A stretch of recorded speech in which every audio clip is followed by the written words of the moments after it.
New book, Melo's Kingdom, takes children on a wonderful adventure to the African bush with Melo and her special animal friends. Each of the charming stories explores an African proverb and incorporates biblical principles to inspire and educate children. The stories, written by Thuli Madonsela and members of her family, highlight the importance of values such as honesty, courage, respect, teamwork, and kindness. It's the latest offering from law professor at the University of Stellenbosch and former public protector advocate Thuli Madonsela. She joins us now to discuss her latest venture on The Catch-Up with us. A very good morning to you, Professor. Thank you so much for joining us on Weekend Dawn. My question is, did you ever think that you were going to get into writing children literature, becoming an author? Well, thank you. It was always a dream of mine. I just didn't know it would come true so soon. I thought I was going to start with my autobiography and then do the children's book later. I've been nursing this dream for more than 10 years, maybe even more than 20. I was raised with fables, stories, and proverbs. And I later realized that these were character building and hope inspiring. And I think Melo and her generation could benefit from the same stories in terms of building their character, inspiring hope, and grounding them in the power that creates. Now, can you take us through putting together this book, the process of the idea and then taking action and then the writing and the proofreading and then the publishing? How long did this process take? It took about a year to produce the book. It takes a village to achieve the monumental things that get attributed to single individuals. This book, Melo's Kingdom, is the labor of the Madonsela and Nsimanga village working together with Sua Duplessis from Christian Art Publishers. The idea of Melo's Kingdom was mine, and initially I just wanted to collect African fables and proverbs and put them together. And then I hired my daughter to do the collection. I even got some of my friends to give me stories. When my daughter started doing the work, though, she felt that just collecting stories was not enough.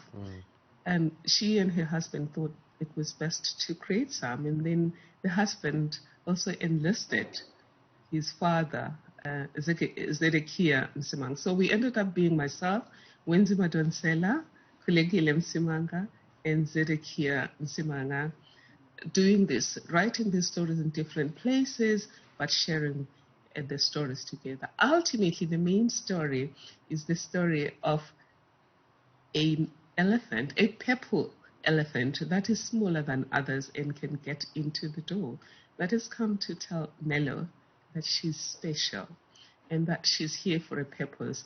And her job is to discover her purpose and revive her kingdom that has been lying dormant. Professor, why did you feel it was important to tell African fables in a way of inspiring young ones? And also, why did you feel that it's important to tell unique African stories? Well, firstly, it's about Ubuntu. I was raised to become an Umuntu. And to be an Umuntu or to be a human, it's just not enough that you breathe, you eat, you talk. To be Umuntu means being a person who is of value to fellow humans, who is kind and preserving to the environment, and who's spiritually grounded. That was Ubuntu. I am because we are. And the idea is to ensure that Melo grows up understanding it's a privilege to be alive. There's a power that created us, but also that her duty is to be of value to humanity and work collaboratively with others to make this place a better place. And I do think that already your generation is making this place a better place, but often without the necessary grounding in values. Young people march to advance social justice, but in a manner that is justice as just us, and whatever else we damage becomes collateral damage. So what we want is young people who are kind, who are honest, who are grounded in integrity, teamwork, God-lovingness, and who understand that their pain is the same as other people's pain. Their hopes are similar to other people's hopes, and that together we can create a better world. Now, how has Melo taken to the newfound fame? Is Melo quite impressed that she features in a book now? I think she's extremely impressed. She's only a little over 2.5 years. But the first thing she did when I went to Pretoria a few days ago was to bring the book to me and show me Melo and show me the animals. She knows the main animal, which is her elephant, because she has Nzinga as her toy. And all of these animals are her real toys. These are the toys we've been giving her since she was born. And she can recognize everyone in the book. She is extremely excited. She doesn't fully understand what everything is all about, but she keeps showing pictures and telling me the names and telling me what these people are doing. Meanwhile, she doesn't know the Gran was the mastermind behind all of that. How has the book been received ever since it was launched?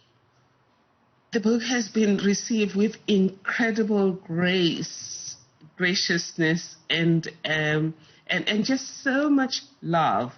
I have endorsements from my colleague, Jonathan Jansen, the Nelson Mandela Foundation, Sello, Hatang, Felicia Mabuza overseas, Dr. John Dibane, Yvonne Chaka Chaka, who has just been appointed ambassador to Egypt, took the time to come over and support this initiative.